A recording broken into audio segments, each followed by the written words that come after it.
When the Nuremberg trials began after the war, remember, we're talking about trials. I know many of you are wondering, how? It wasn't just one, no, there were several. Anyway, as we were saying, after the war, the Nuremberg trials began.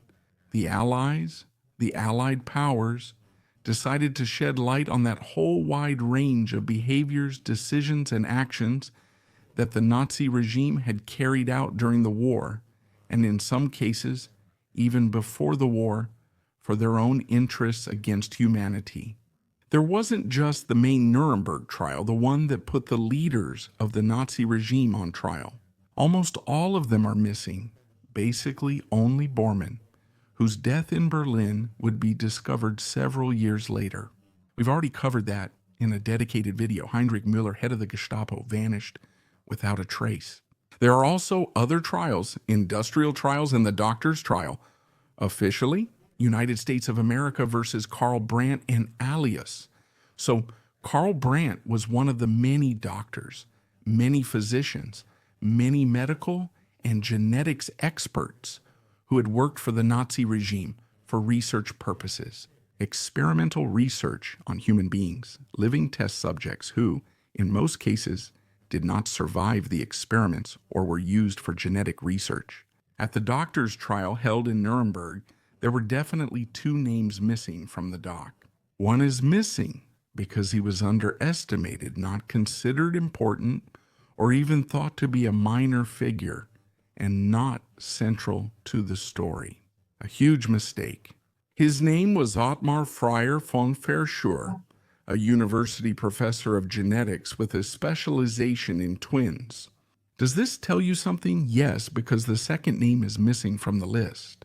And that's because, as a fugitive, he was a student of Professor von Verschuur, a student and a close collaborator.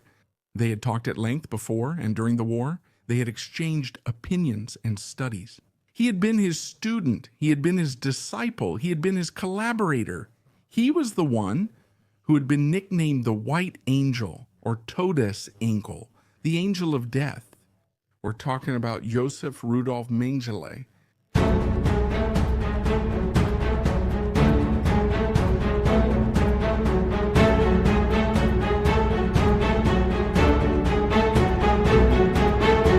For those who lived in Auschwitz from May 1943 to January 1945 and survived that hell on earth, that extermination camp that was Auschwitz, with its various connections, its sub-camps, the crematoria, the gas chambers, the internal factories that consumed men and women, the infirmary barrack was not a place of relief. On the contrary, sometimes it represented a nightmare. The worst nightmare possible. In the infirmary, instead of healing, they studied, performed vivisections, and killed. This was because from May 1943 until just a few days before the SS fled and the arrival of the Red Army in that camp, Josef Mengele, SS Absturmführer, was in that infirmary. A man who should have devoted his life to the Hippocratic Oath, but instead had developed sadistic tendencies. But above all, an interest, we could say an unhealthy one, absolutely inhuman in the study of anthropology. Mengele had studied medicine. He graduated in the years before, at the beginning of the war, under the guidance of Ottmar Freier von Verschuur, whom he had assisted at the University of Frankfurt. But after graduating, Mengele decided to join the Nazi Party and later the SS. In 1940, he was called up for military service, almost a year after the outbreak of the war, and assigned to the medical corps. Initially, given his experience during his conscription with the Mountain Light Infantry, the Gebirgsjäger, it was thought that he could be assigned to the mountain troops. Instead, he volunteered for the Waffen-SS, for the newly formed Waffen-SS, the unit that was still part of Hitler's Black Guard Praetorian Division. And it was in this role that he was assigned as a medical officer to the Viking Panzer Division of the Waffen-SS, which had been sent to the Eastern Front during Operation Barbarossa, the invasion of the Soviet Union. Here, it must be said, Josef Mengele had also shown signs of courage. He had saved the lives of 2 tank soldiers who were trapped inside their burning Panzer. And precisely for this, he had earned the Iron Cross.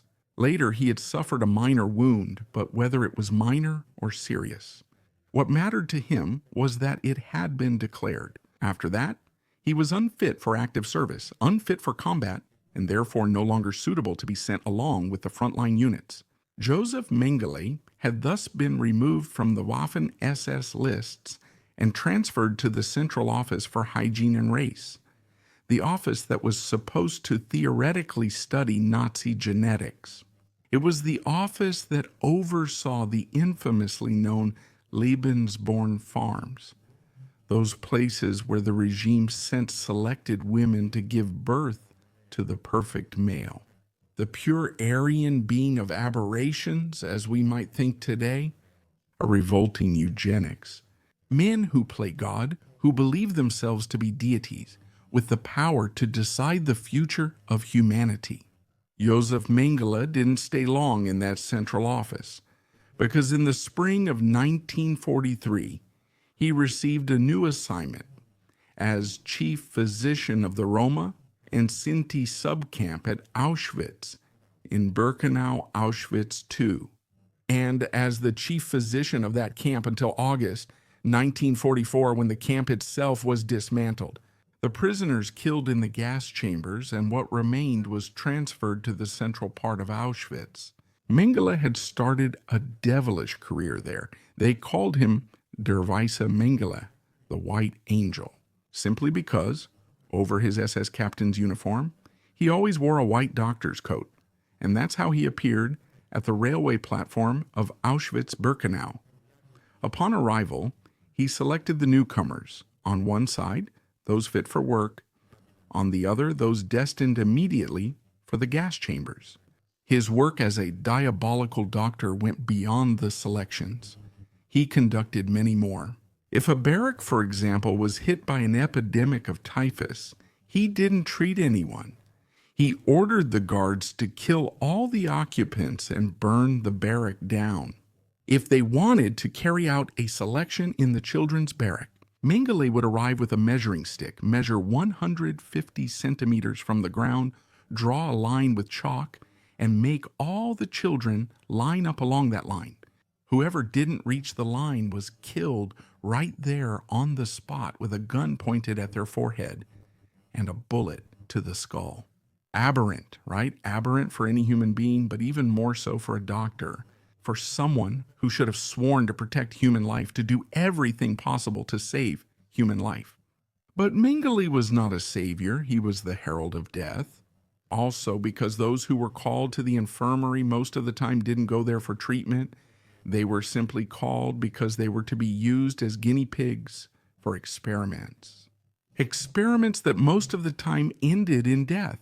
Death by a gunshot to the back of the head, death by beatings from the guards, death by lethal injections of phenol, but also by injecting air into the lungs or the ventricle.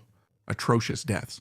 Those who survived were scarred for life, missing one or both eyes, castrated without anesthesia, deprived of a leg, sometimes with their fingers or toes reduced to stumps. This was Josef Mengele, a diabolical doctor, a doctor who during his 21 months at Auschwitz would become a vivisectionist, an absolute terror, especially for children and for twins. Obsessed with twins to the point of standing on the platform to select them and preserving them for his studies. Every time he found monozygotic twins, the first thing Mengele did was to separate them from the group. He had them tattooed with a special code, Zwillinge for Zwillinge, meaning twins, and identified which one was which. He was the one who had come into the world first, who automatically became the Zwillingen's father, that is, theoretically the twin father, or rather the elder twin, the superior twin. His studies on twins were comparative in nature, but also focused on the eyes of twins and the reproductive system of twins. It had become something heartbreaking. On the operating table, Josef Mengele had tried to reproduce twins, by operating on Romani children, obviously failing and causing these children to die of gangrene. In other cases, Mengele had tried to find correlations between being twins and having particular abilities, or on deformities, on differences in the color of the irises, on any possible anomaly that could be found in children. Everything that Mengele did, according to scholars, was not in the name of science, but in the name of a sick concept. A monstrous concept that mixed foolish beliefs, racial issues, ideology, pseudoscience, charlatanism, all blended together in an orgy of power and fear. The prisoners said Mengele's gaze was contemptuous. He had a smile that terrified everyone, a smile and a look that seemed to say, I can decide who lives and who dies. I can decide how to kill you, when, and with what degree of suffering. His 21 months at Auschwitz were absolutely not forgotten. What he had done could not be erased. Auschwitz survivors who encountered Josef Mengele have described him in different ways. The angel of death, the black angel, the white angel, the doctor, the herald of the devil, the depraved doctor. Many things have been said about him. When it became clear that Auschwitz had to be liquidated, Mengele tried in every way to erase the evidence of his experiments. He gathered the samples in his notes. What wasn't essential, he destroyed in the incinerator. The rest he packed into his boxes. Only the eyewitnesses and the physical evidence were missing. The last twins who survived his experiments had to die a few days before the arrival of the Red Army. The supplies of Zyklon B, the deadly pesticide used to kill the prisoners, had run out. The camp commander, Rudolf Huss, had no other choice. When the Russians arrived, they would discover the horror of Auschwitz, a horror that also included the experiments of Josef Mengele. And now you may be wondering how it is possible that such an inhuman being, such a wretch, a disgrace to all of humanity, was never captured. It's good to ask yourself this.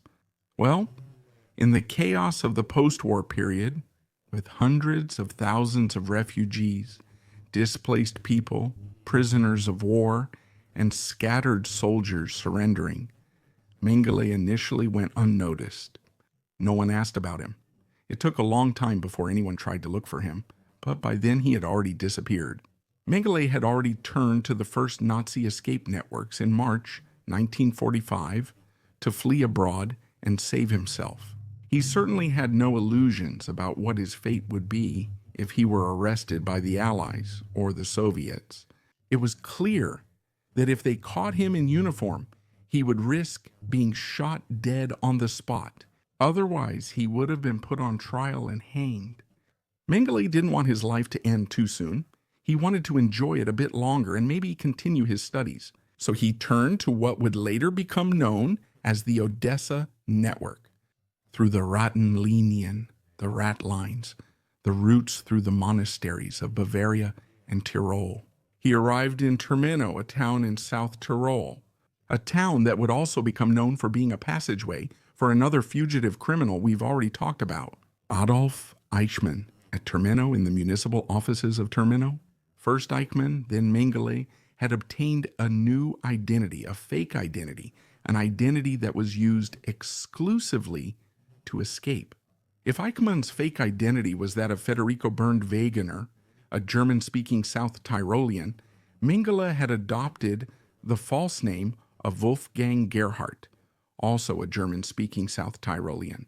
And as such, he had been helped by the vicar bishop of Bressanone, Alois Pompanin, who vouched for him, to the point of granting him accommodation inside the Curia apartments in Bolzano, and later another transfer to Genoa, where Mengele boarded one of the many steamships that sailed to Argentina. What might shock most of you is that in Argentina they knew very well who Mengele was, who Eichmann was, and who all the other Germans arriving were. The Argentine Immigration Department had been warned that guests would be arriving. Germans on the run, Germans fleeing from justice. Yet the Argentine government continued to grant visas, to grant entry permits, and in some cases even to grant passports. Josef Mengele became a guest, one of many, to the point that he was even received at the presidential palace by Juan Domingo, Perón and his wife Eva. Too mythologized in recent years with musicals and other films, it was Eva Perón who convinced her husband to marry the cause of the German and Croatian refugees who were not fleeing from war, but were fleeing from justice after massacring entire populations in Europe. Mengele had gladly had tea with Eva Perón, and who knows if he told her what he had done at Auschwitz. Meanwhile, he was added to the international wanted list. The United States was searching for him, but not for Operation Paperclip, since they wouldn't want someone like that butcher. West Germany, the Zied Commission of Ludwigsburg, the State of Israel, was looking for him, which, just like with Eichmann, had a serious interest in bringing the murderers of the Jewish people to justice. Private individuals, including Nazi hunter Simon Wiesenthal, were also searching for him. Mengele certainly hadn't given himself up. He had maintained his false identity for a few years, hoping that things would calm down. By the late 1950s, he had resumed using his original name to the point of having it listed in the phone book in Buenos Aires. What made him change his mind was the capture of Adolf Eichmann, the arrival of the Shabak commando in Argentina who had smuggled the war criminal out and brought him to Jerusalem for trial. Well, that kidnapping had frightened the angel of death once again, who from that moment on started moving around again. Nearly driven mad, he used his old Termino pseudonym, and traveling first to Argentina, then to Uruguay, then to Paraguay, where for a period he was in the service of Alfredo Stroessner, the Paraguayan dictator who massacred a large part of his own people, and finally in Brazil, where he chose to settle, he was once more hosted by a military dictatorship, and where, according to some observers, he would have resumed part of his research. Of course, no longer with human subjects, but always with a particular interest in genetics, twins, and ophthalmology. This was Josef Mengele. Twice he managed to escape Mossad agents. The first time during the kidnapping of Eichmann, a team led by none other than Isser Harel, Little Isser, the commander of the Mossad, had tried to capture him in Israel in the early 1960s. In Buenos Aires, they missed him by a hair because Mengele had been warned after the kidnapping of Eichmann, and he had disappeared suddenly. A second attempt had taken place in Brazil, but even here the Mossad team arrived 48 hours too late. Mengele managed to escape. He is not facing justice, a justice that manifested itself, if you want to believe, in karma or the divine, in the form of a stroke that struck the diabolical doctor while he was in the water in the Atlantic Ocean while he was swimming. In 1979, Josef Mengele died this way, swimming in the sea, the victim of a stroke. Yet his death was not believed for a long time. It was feared that it was staged, a way to disappear and gain more time and more anonymity. It took years, many years, first with dental record checks, then with DNA testing taken from Joseph's brother. And compared with the exhumed remains, a comparison that gave a reasonable degree of certainty at 99.69% that the remains were indeed those of Josef Mengele. His remains stayed for a while at the Institute of Pathological Anatomy in São Paulo, Brazil, and were then buried. The dark, grim, and frightening legend of the Angel of Death ended like this in Brazil.